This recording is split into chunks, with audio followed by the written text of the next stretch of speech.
Well, good afternoon, everybody. First of all, let me just thank you guys for being with us today. I'm certainly proud to be joined by several of our state's great leaders, men and women who are eager to get to work this coming legislative session for our fellow Georgians out there.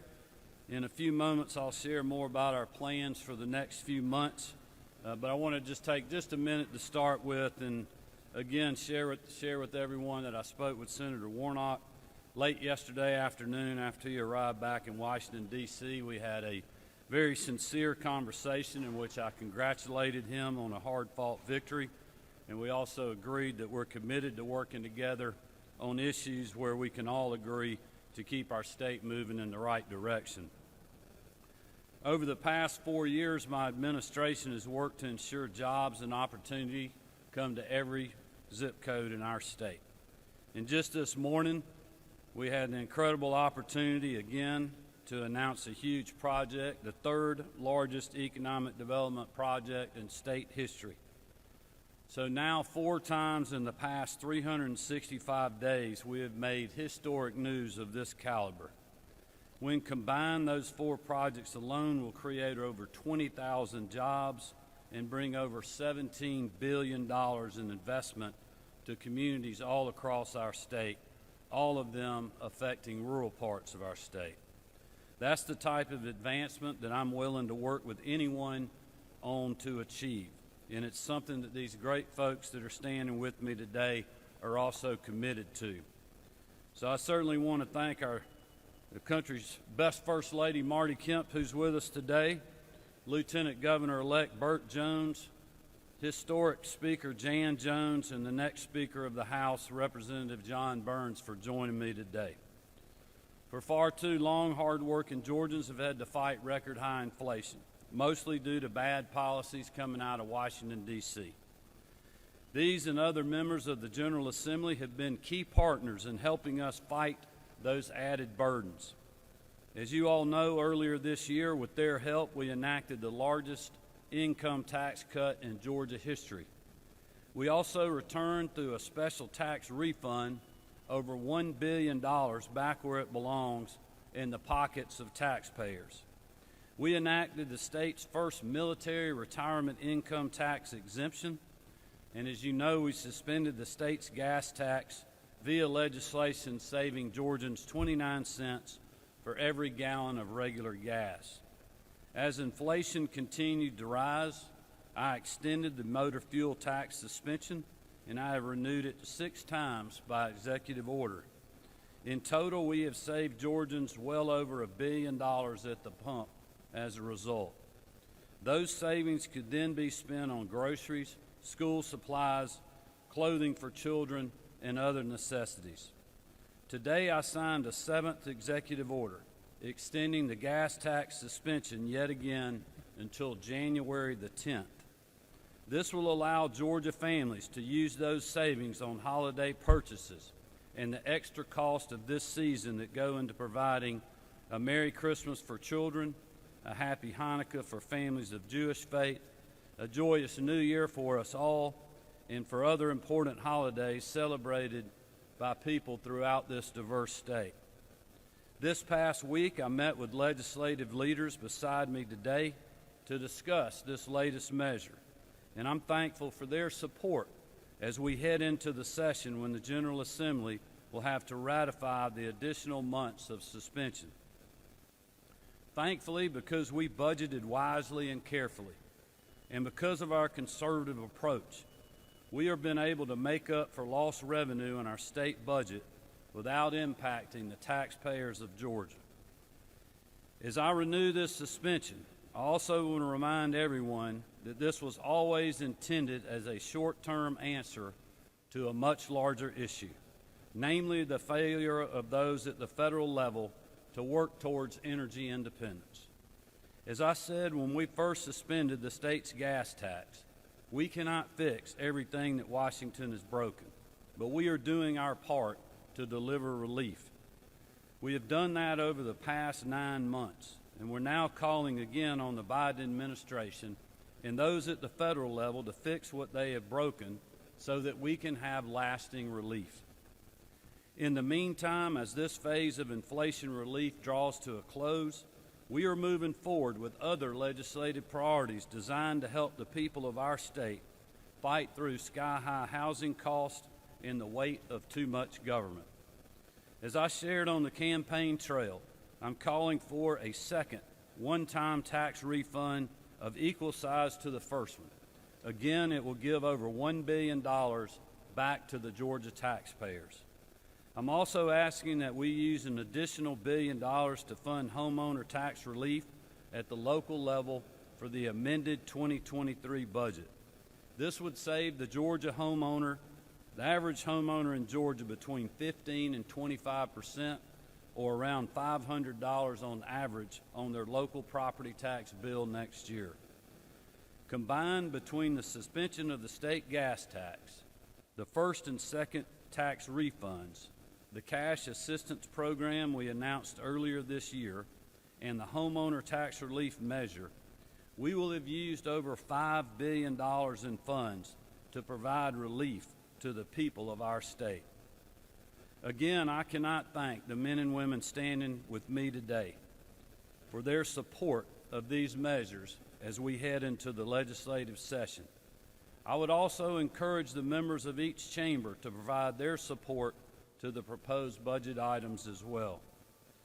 But rest assured, even after these promises made, promises kept, we will not let up when it comes to fighting for Georgia families. As a small business owner for 35 years, Marty and I know what it's like to go through challenging times, wondering how you'll make payroll or provide for your family. The people of Georgia deserve better. That's why I'll continue to work with soon-to-be Lieutenant Governor Jones, incoming Speaker Burns, and Speaker Jones to provide relief where we can, and urge those on the federal level to step up and do better for our fellow hard-working Americans. And with that, I'm going to turn it over to our Lieutenant Governor-elect, Burt Jones. Burt. Thank you, Governor. I appreciate those kind words, and I will be brief, but thank you for your leadership, and thank you for having us here today. As Governor Kemp stated, Georgia has experienced record job growth and record employment here over the last 4 years, and even while Georgia families are struggling with the 40-year high inflation, out of control spending, as well as high gas prices and grocery prices, I just want to reiterate what the governor said, that we are committed and looking forward to partnering with current Speaker Jones and future Speaker Burns during this legislative process. I think he has built, Governor Kemp, along with the legislative body, has built a great foundation the last 4 years for us to build upon, and the news that he has brought forth today and the economic opportunities that we have for the next 4 years, I think, are going to be second to none. So with that, I would like to ask Speaker Jones to step to the podium, and I do look forward to working with the governor's office as well as the House and the Senate members as well. And I think we're going to have a good 4 years and look forward to a lot of opportunities. Thank you. Well, thank you for being here for these significant announcements, and I want to thank Lieutenant Governor-elect Jones for his words. I'm certainly proud to stand here with you as well as Speaker nominee Burns today. We stand in strong support and shoulder to shoulder with Governor Kemp in bringing relief to Georgia families suffering under record inflation. Our House of Representatives has a clear record of working for Georgia's families to help them keep more of their hard-earned money. We've cut the income tax rate twice in just this year.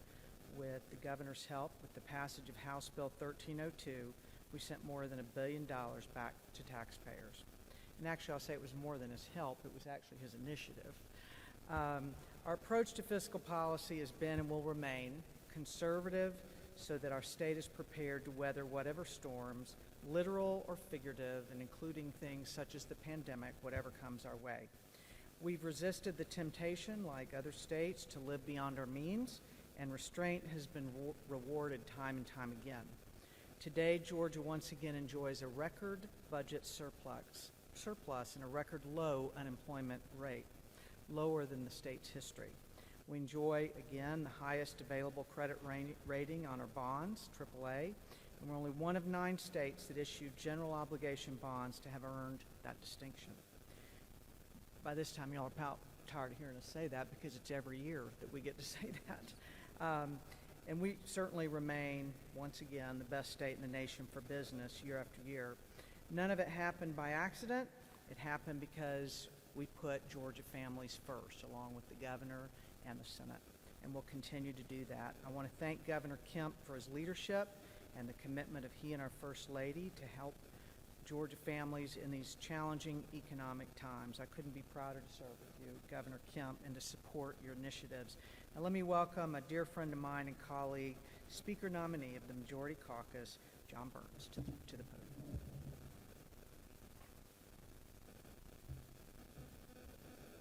Thank you, Madam Speaker. Governor Kemp, Lieutenant Governor-elect Jones. It's a privilege to stand here with all of you, today.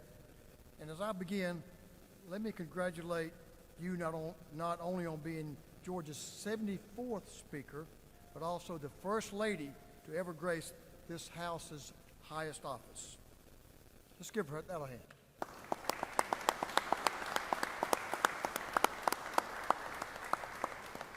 While the circumstances certainly were not of our choosing, you have shouldered the burden of your office in a way that has made all Georgians proud. I joined with Lieutenant Governor-elect Jones in supporting Governor Kemp's efforts to shield Georgians from the impacts of inflation and keep our economy strong. Our Georgia is the envy of this nation. As you've described, we have worked hard to keep our state's finances in order. As we look forward to the 2023 session, we will work with Governor Kemp and our colleagues in the state Senate to return more money to taxpayers. While our state will meet its obligations, we agree that Georgians deserve to keep as much of their hard-earned money as possible. It is not our money, but rather it belongs first and foremost to the taxpayers of this state. I'm delighted to have a strong team and House leadership ready to work on these efforts, particularly Appropriations Chairman Matt Hatchett and Ways and Means Chairman Shaw Blackman. Of course, as always, Speaker Jones will be a part of the team watching every dollar to ensure we honor our commitment and our duty to Georgia taxpayers. Governor Kemp, thank you for your leadership and the strong partnership we enjoy between your office and the General Assembly. If honored by my colleagues to serve as the 75th Speaker, I'll look forward to working with you to keep Georgia the best state in which to live, work, and raise a family. Thank you.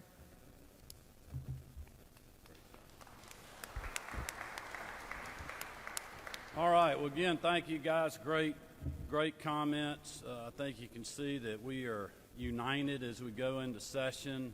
We have a good plan to help Georgians fight through 40-year high inflation, and we're looking forward to working together on a host of other issues and excited about the future.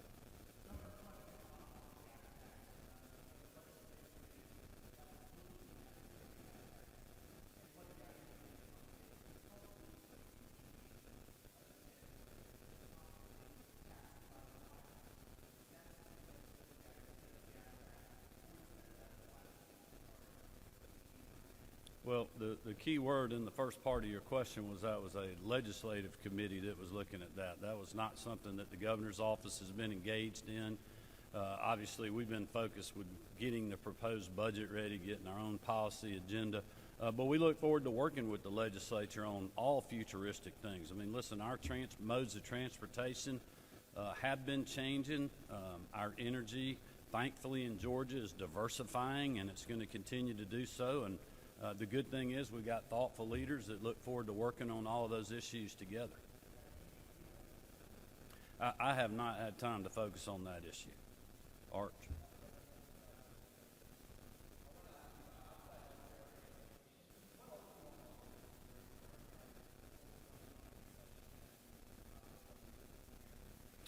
Well, listen, I'm looking forward, like I said, to working with the General Assembly on a host of issues that I campaigned on, which obviously, you know, those are front and center. I've been very aggressive at fighting crime and going after street gangs and street racers, and First Lady Marty Kemp's agenda is beyond any other state government in our country on going after human trafficking. We're committed to doing that. We're going to have, you know, budget and policy asks that we're going to have there that we're going to be working with both bodies on. We've got a robust agenda for education, particularly focused on learning loss, school security issues, and making sure that we have the people in the schools to help our children be able to succeed and stay out of bad situations. So we're certainly going to be focused on that.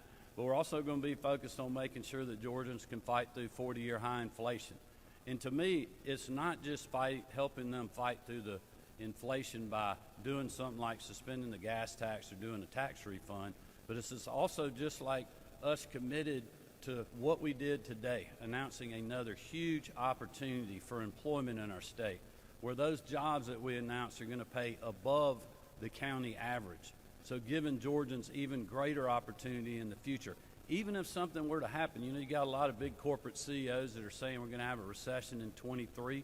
We already may have had a recession. I mean, I don't think anybody knows. But what we're focused on, and it's not just me, it's this whole team right here that is bought in to we want Georgians, no matter your zip code, no matter the neighborhood that you're in, we want you to have access to a good paying, better than county average wage paying job close to your home. You know, you shouldn't have to move to get that. And if you look at where we've done projects around the state, I think Pat Wilson did a presentation at the biennial on this that showed where our focus has been. It's literally on all parts of the state. And the members of the General Assembly and the late Speaker Ralston focused on rural Georgia. And I did too. I ran on that in 2018. And every one of these 4 largest announcements that we've done in just the last year, which is incredible in itself, every one of them is touching rural parts of our state. Dave?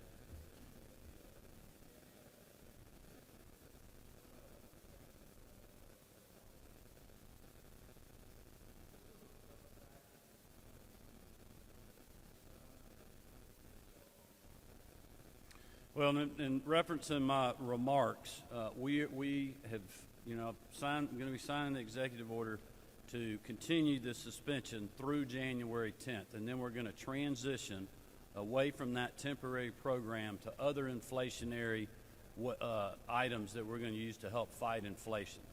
So as you guys know, gas prices thankfully have been dropping a little bit. I don't think it has anything to do with the policy in the United States of America, but you've had other worldwide decisions that were made that have affected that. Obviously, demand slowing as well, which is not great because that means our economy is slowed down.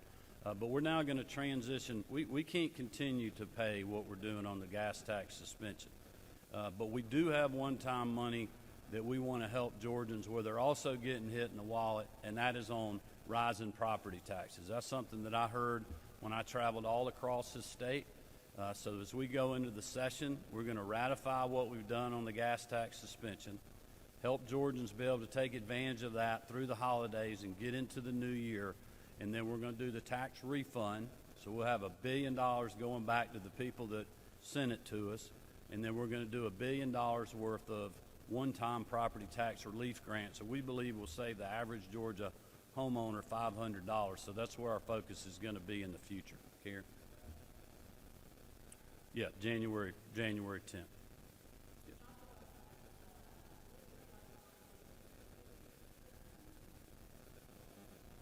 Well, I would just refer you back to last session. I mean, we had great support on the largest income tax cut in state history, and there's a built-in plan if our revenues hold up and other triggers that were in the legislation where we'll continue to lower the rate.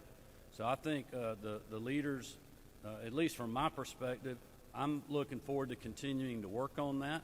I think there's also things, if that's where we're going to go down the road, if there's the political will to do that, there's some tough conversations that we got to have on tax credits and other things that, you know, people are taking advantage on now. But we have a good plan in place that we passed last year. And even though the Democratic Party of Georgia criticized that plan, just about every single Democrat voted for that bill. So it was a good plan. Yeah.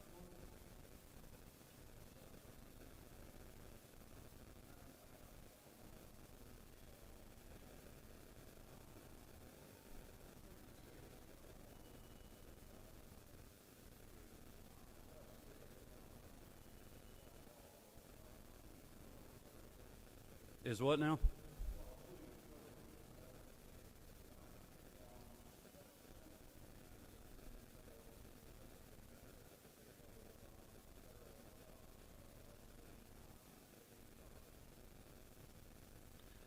Well, I can just speak to what we've done on helping people fight through 40-year high inflation that I believe was caused by problems and bad policies in Washington, D.C. I'll let you ask them questions about their federal policies. Thank you, guys.